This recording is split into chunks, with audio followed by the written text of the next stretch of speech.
இன்று ஆன்மீக ஒளியில் நாம் தெரிந்து கொள்ள இருப்பது மதுரை மீனாட்சி அம்மனின் வரலாறு.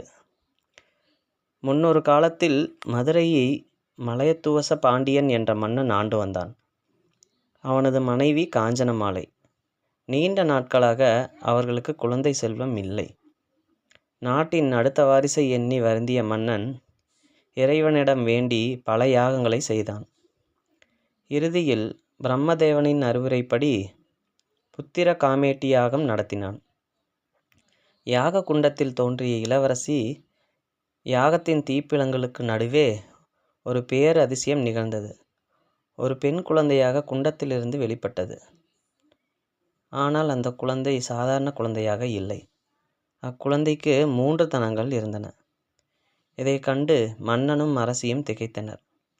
அப்போது ஒரு அசரீரி கேட்டது. மன்னா, வருந்தாதே. இவள் சாதாரண பெண் அல்ல, பராசக்தியின் அம்சம். இவளுக்கு தடாதகை என்று பெயரிட்டு வளர்த்து வா.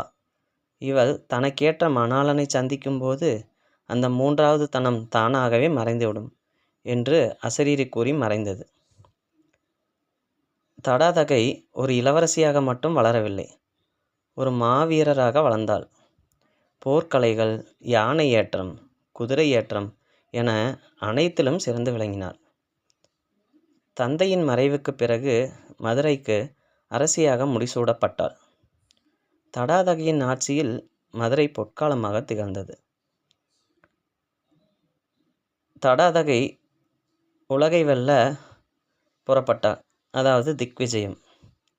தன்னுடைய வீரத்தை உலகிற்கு நிலைநாட்ட எண்ணி தடாதகை எண் திசைகளிலும் படையெடுத்து சென்றாள். இந்திரன் முதலான தேவர்களையும் வெற்றி கொண்டாள். இறுதியில் அவள் சென்ற இடம் இறைவனின் உறைவிடமான கைலாயம். கைலாயத்தில் சிவபெருமானின் பூதகணங்களை எளிதாக தோற்கடித்தாள். அப்போது அங்கே சிவபெருமான் நேரில் தோன்றினார். அந்த நொடி ஒரு அதிசயம் நிகழ்ந்தது. கைலாயத்தில் சிவபெருமானை நேருக்கு நேர் சந்தித்த அந்த நொடியில் தடாதகையின் கையில் இருந்த ஆயுதங்கள் கீழே நழுவின. அவள் உள்ளத்தில் இதுவரை அறியாத ஒரு மென்மை தோன்றியது. அதிசயத்தக்க வகையில் அசரீரி சொன்னது போலவே அவளது 3வது தனம் மறைந்தது. தன்னுடைய மணாளன் இவரே என்பதை உணர்ந்து தடாதகை நாணத்தால் தனை குளிந்தாள். புன்னகைத்த சிவபெருமான், தடாதகை, நீ மதுரைக்கு திரும்பு. நான் விரைவில் உன்னை மனம் புரிய அங்கு வருவேன் என்று கூறி அருளினார். மதுரை மாநகரின் மாபெரும் திருமணம். அரசி தடாதகையின் திருமணத்திற்காக மதுரை மாநகரமே விழாக்கோலம் பூண்டது.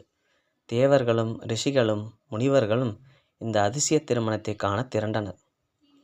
சிவபெருமான் சுந்தரேஸ்வரராக, அதாவது அழகிய சொக்கநாதராக மதுரைக்கு எழுந்தருளினார். திருமால், அதாவது மகாவிஷ்ணு, தனது தங்கை மீனாட்சியை சிவபெருமானுக்கு தாரை வார்த்து தந்தார். இந்த அழகிய திருமண கோலமே இன்றும் சித்திரை திருவிழாவாக நமது மதுரை மாநகரத்தில் வெகு விமரிசையாக கொண்டாடப்படுகிறது. திருமணத்திற்கு பிறகு மீனாட்சியும் சுந்தரேஸ்வரரும் மதுரையை சிறப்பாக ஆட்சி செய்தனர். பாண்டிய மன்னர்களாக அவர்கள் புரிந்த லீலைகள்தான் இன்று வரை, அதாவது திருவிளையாடல் புராண கதைகளாக போற்றப்படுகிறது.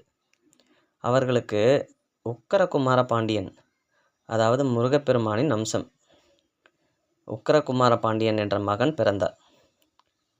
தன்னுடைய கடமை முடிந்ததும் அன்னை மீனாட்சியும் ஐயன் சொக்கநாதரும் கருவறையில் சிலைகளாக வீற்று மக்களுக்கு அருள் புரிய தொடங்கினர்.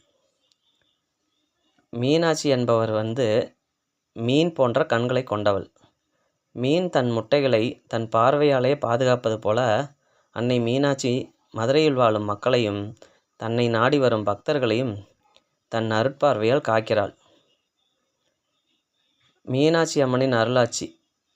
திருமணத்திற்கு பிறகு மீனாட்சி அம்மனும் சுந்தரேஸ்வரரும் மதுரையை செம்மையாக ஆட்சி செய்து வந்தனர். இவர்களது ஆட்சி காலம்தான் மதுரையின் பாண்டிய நாட்டின், அதாவது மதுரை இப்போதும் மதுரை மாநகரத்தின் பொற்காலமாக கருதப்படுகிறது. மக்களை தங்கள் குழந்தைகளைப் போல கருதி அவர்களுக்கு வேண்டிய அனைத்து நன்மைகளையும் செய்தனர்.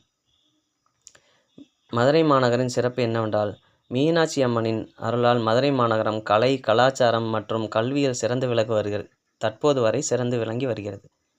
மதுரை மாநகரில் உள்ள தமிழ்ச் சங்கம், புலவர்கள் மற்றும் அறிஞர்களால் போற்றப்படுகிறது. மீனாட்சியம்மன் கோவில் தமிழர்களின் கட்டடக்கலை மற்றும் சிற்பக்கலைகளுக்கு சான்றாக திகழ்கிறது. மீனாட்சியம்மனின் முக்கியத்துவம்.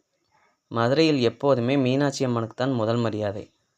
அவரை வணங்கிய பின்னரே சுந்தரேஸ்வரரை வணங்குவது வழக்கமாக கொண்டுள்ளனர்.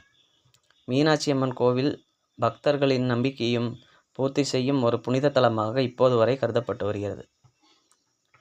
மதுரை மீனாட்சியம்மன் வரலாறு தமிழ் பண்பாடு மற்றும் ஆன்மீகத்தின் ஒரு முக்கிய அங்கமாகும். மீனாட்சி அம்மனின் அருள் மதுரையில் வாழும் மக்களுக்கு மட்டுமல்லாமல் அவரை வணங்கும் அனைத்து பக்தர்களுக்கும் எப்போதும் இருக்கும்.